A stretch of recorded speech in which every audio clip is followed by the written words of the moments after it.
আসসালামু আলাইকুম ওয়া রাহমাতুল্লাহি ওয়া বারাকাতুহু। সমাজ গঠনে ও সমাজের ধর্মীয় চাহিদা পূরণে এই কওমি মাদ্রাসার অবদান দিনের আলোর ন্যায় সুস্পষ্ট।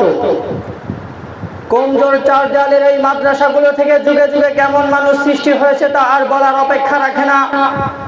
কওমি মাদ্রাসা যুগে যুগে সৃষ্টি করেছে দুনিয়ার সবচেয়ে সভ্য, নম্র, ভদ্র, চরিত্রবান, খোদাপ্রেমিক, নিষ্ঠাবান, সত্যিকারের দেশপ্রেমিক, দেশ জাতি ও ইসলাম রক্ষার জন্য সর্বোচ্চ ত্যাগে প্রস্তুত একদল নির্ভীক সৈনিক, যারা জাতির সর্বাধিক প্রয়োজনীয় মূল্যবান সম্পদ ঈমান ও ইসলামের সংরক্ষণ, বিকাশ ও প্রচারের কাজে নিজ দুনিয়ার জীবনের সকল চাওয়া পাওয়া বিলাসকে পিছনে রেখে অক্লান্তভাবে সর্বদা কাজ করে থাকেন।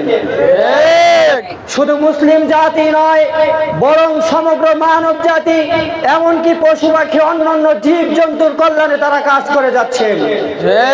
কারণ ইসলামী জীবন ব্যবস্থায় মানুষ সহ সকল কিছুর কল্যাণের গ্যারান্টি রয়েছে।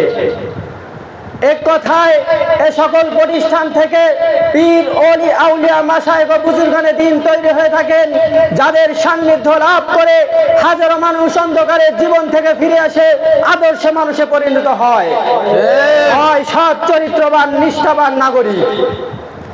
কওমি মাদ্রাসার উলামায়ে কিরাম যুগে যুগে এই ধারাকে অব্যাহত রেখেছেন। তাদের মেহনতের বদৌলতে Bangladesh, Pakistan, Bharat, Afghanistan, Africa, America, London প্রভৃতি দেশগুলোতে লক্ষ লক্ষ আল্লাহ প্রেমিক ইলাহি প্রেমে মুগ্ধ হয়ে আল্লাহ আল্লাহ শব্দের গুঞ্জরণে আকাশ বাতাস মুখরিত করে তুলেছেন।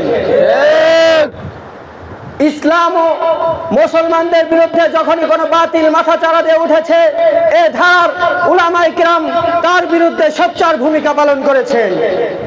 দ্বীনের সংরক্ষণ ও হিফাজতের এমন কোন ক্ষেত্র নেই, এমন কোন শাখা নেই যেখানে কওমি আলেমদের উপস্থিত বিদ্যমান ছিল না।